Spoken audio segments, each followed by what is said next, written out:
I warmly welcome you to this spiritual center of the Armenian Church, which is indeed a place of living encounter and interaction between peoples and perspectives.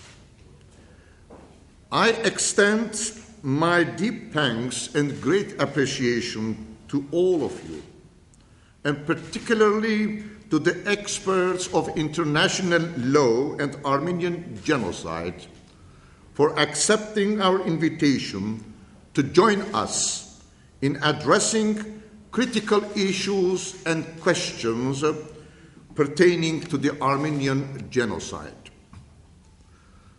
The decision of you as Congress of Representatives to urge Turkey to return confiscated churches and church properties to their rightful owners, and the approval of a bill by the French Parliament and the Senate making it a crime to deny the Armenian genocide, along with the Turkish government's aggressive reaction, have once again brought the Armenian genocide to the fore of international headlines. The Armenian genocide is no longer an exclusive concern of Armenian-Turkish relations. It has become an integral part of the global agenda. The conference will focus on how we can move from recognition of the Armenian genocide to reparation. What procedures and mechanisms are provided by international law to effect this transition? What are the prospects and challenges before us? The Universal Declaration of Human Rights, adopted by the United Nations in 1948, had an immense impact on the self-understanding of human being and the self-affirmation of nations and societies. Seeking to protect human dignity, promote justice, build greater peace, and generate reconciliation, it also challenged the dictatorial governances and discriminatory patterns and norms existing in many societies and cultures.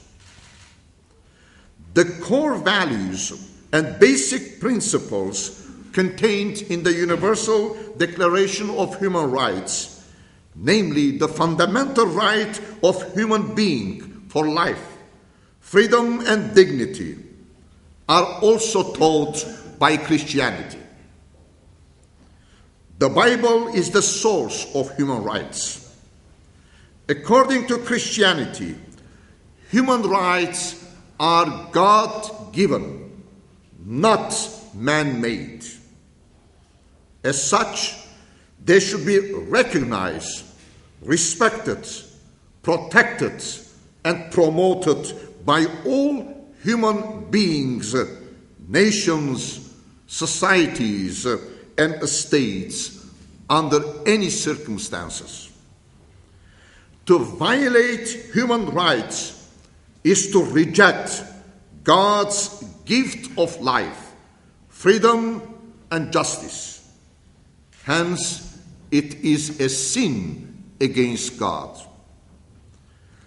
Human rights are not optional.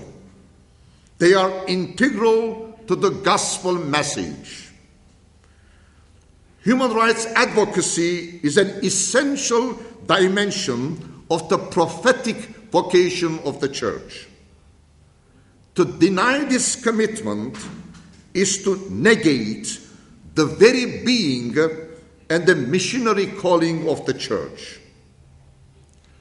Human rights in general and the Armenian genocide in particular are part of the missionary calling of the Armenian Church, and they occupy therefore, an important place on the agenda of the witness of our Church. Although the Universal Declaration of Human Rights has been bolstered with broader networks and mechanisms of implementation through treaties, resolutions, and conventions, human rights violations have continued, and the United Nations and the international community have failed to secure their universal and effective recognition and observance.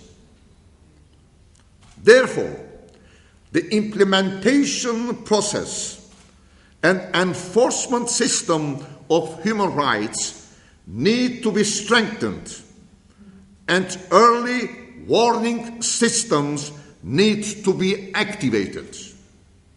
Furthermore, the efforts of non-governmental organizations, academic institutions, and other actors of civil society should be supported by all those who wish to transform societies and build a better world. The resolutions of the Commission on Human Rights, including the Convention on the Prevention and Punishment of the Crime of Genocide, the basic principles and guidelines on the right to a remedy and reparation for victims of violation of international human rights and humanitarian law, and generally speaking, the international criminal law provide an important legal context and juridical framework for matters concerning genocide and war.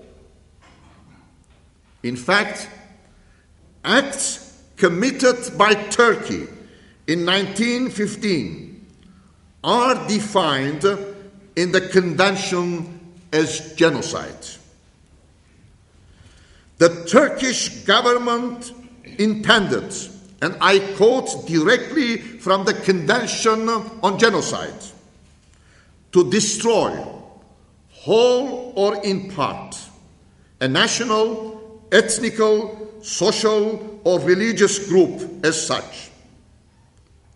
They killed members of the group, and I continue the quote, they caused serious bodily or mental harm to members of the group. They deliberately inflicted on the group conditions of life calculated to bring about its physical destruction in whole or in part. In fact, these acts constitute genocide as defined in the Convention and are punishable according to the Convention, whether committed in time of peace or in time of war. They are crime under international law.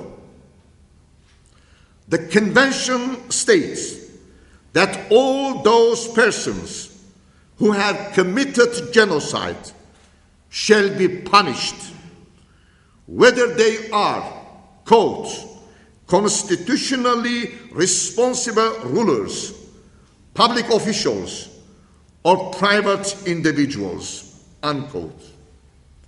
And those persons who are charged with genocide shall be tried either in the territory where the act was committed or by an international penal tribunal. The term genocide only became part of the vocabulary of international law in 1944.